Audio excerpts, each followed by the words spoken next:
For the past 4 months, I've been doing a deep dive into spirituality. I've read 3 books about it: A New Earth, The Wisdom of Insecurity, and most recently, The Surrender Experiment, which I'm going to be talking about in this video. A lot of the focus of these books is about like how much of the universe that you can't control. We can really only identify with the awareness, not even like the thoughts that run through our head, but actually the deeper awareness behind our thoughts. And it's interesting, I feel like the older I get, and I'm only 20, actually today's my 21st birthday, but I feel like the older I get, the younger I start to feel, or kind of like the smaller I start to feel in the grand scale of the universe.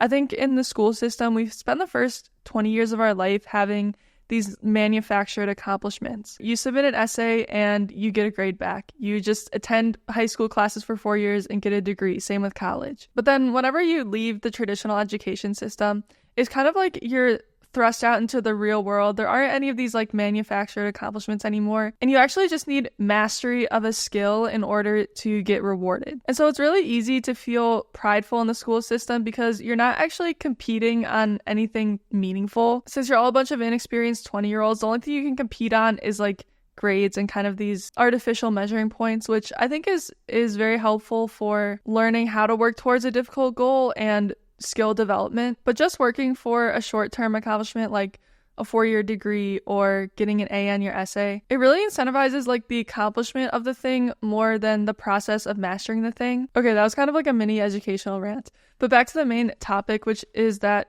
the universe is huge, we're only a small part of it, and accepting the flow of life and what's outside of our control, which is basically like 99.99% of the things that surround us. I'm going to read a quote by Alan Watts from The Wisdom of Insecurity. "So long as there is the motive to become something, so long as the mind believes in the possibility of escape from what it is at this moment, there can be no freedom.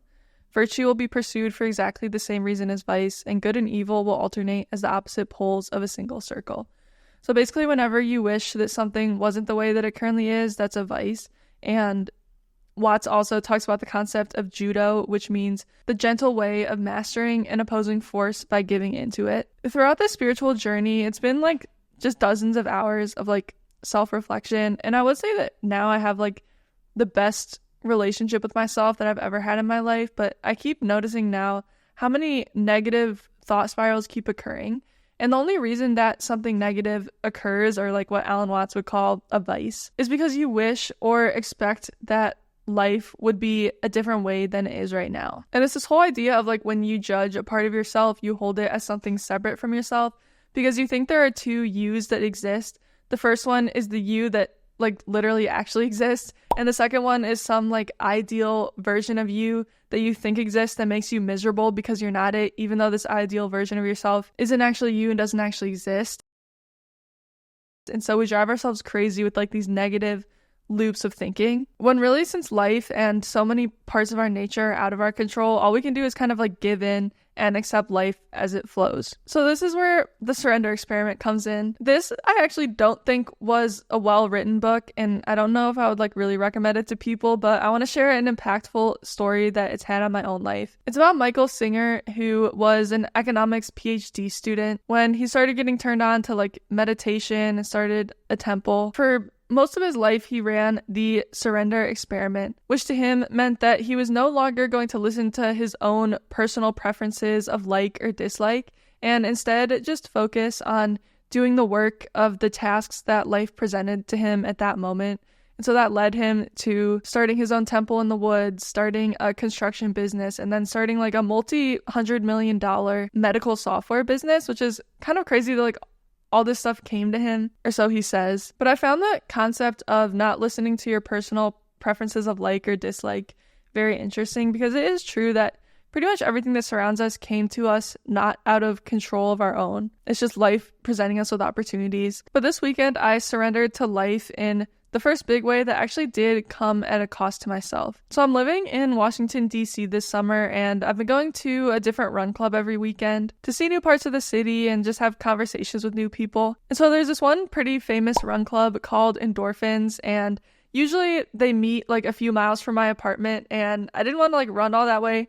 But this past weekend, they were literally meeting under half a mile from where I live. And so I just ran to the meeting place at 7:30 a.m. on Saturday. I didn't research it all before, so I was expecting to run maybe like 5 or 6 miles, but I go there, the leaders start breaking everyone up into pace groups. I just went with the slowest pace group, which was 10-minute plus, and I asked the group leader, oh, like, how far is the route? And he said 10 miles is the only option. There's like 60 people gathered here that have all committed to run 10 miles. My mind's first thought was, oh, I need to quit. I need to leave. Like, how am I going to run 10 miles? It started spewing excuses. I'm dehydrated. I didn't eat breakfast. I don't have food with me. I only got 6 hours of sleep. It's going to be 95 degrees today. It's super humid. My GPS watch is on low battery. I have to be back by 11 a.m. I had like legitimate reasons to leave, but then the higher part of my mind that exists beyond my first impulses kicked in, and I started thinking about all the crazy coincidences that happened to bring me to this run club on this day in this exact circumstances. It was close to my apartment. I wanted to go to this run club anyway, even if I didn't know it would only be 10 miles. This also, just because of how my schedule worked out, would have been the only time this summer that I could have been able to go to this run club. I also knew that physically my body could complete 10 miles. It would be more of a mental challenge. I wanted to push past that, and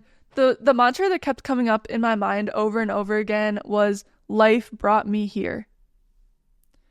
Which is true. All of these series of events brought me to this exact moment, and I couldn't deny that. I gave in to reality. And so for the next 2 hours, I ran 10 miles down the Potomac River in DC all the way to Virginia, and it wasn't that bad. I survived it. Even though I was dehydrated, even though I hadn't eaten food, even though I barely got sleep, even though I haven't run that long in months. If I had listened to my first initial negative thought spirals, I probably could have gone the whole summer without running 10 miles, or it would have taken me like a month to build up so that my thoughts think I could go the full distance. But because life had placed me in that crazy run club situation, I just gave in, and I'm like, okay, this is what's expected for me in this moment. I'm not going to be the one person that leaves when I know I can handle it just because I didn't like want to. And so I guess I'm reflecting on it, and it's that life presents us with opportunities constantly, and how often do the negative loops in our mind say, no, I can't do this. No, this is impossible. Even though like we totally can do the things, and life will kind of like bring you the level of opportunities, and you'll be aware of the level of opportunities that will meet you where you're at, but also bring you outside of yourself.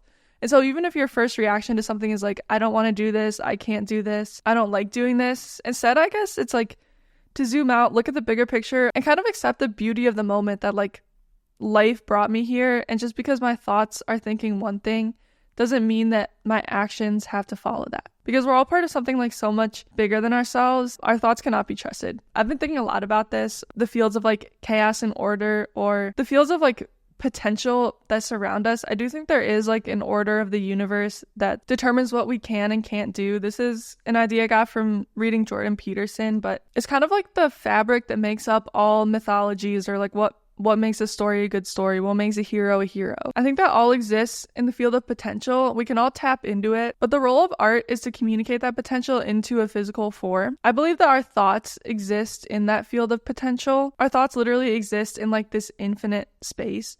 And I think that the only way that our thoughts can like count for something isn't by us thinking them, but is actually us giving form to our thoughts and communicating them in some physical way. So that whether that is like speaking out loud your thoughts, writing in a journal so that your thoughts have words and can't spiral in a million different directions. If you ever notice, you'll feel so much more calm about an issue when you speak about it with a friend or you write it down in your journal, because then it gives form to the infinite potential of your thoughts and stops letting them spiral outwards. Even though I have like the best relationship with myself that I think I've ever had in my life, it's surfacing more and more like how many negative thought patterns I have, and to just A, not listen to them, surrender to what life is telling me to do in the moment, but B is to hopefully like identify the underlying like insecurities and experiences that cause those negative loops, so that I can work to heal them and hopefully experience less of them and have a more positive headspace. So that was my reflection on The Surrender Experiment by Michael Singer. Again, I don't know if I'd necessarily recommend like reading the book. I do definitely recommend A New Earth and The Wisdom of Insecurity though. But it's just about not listening to the first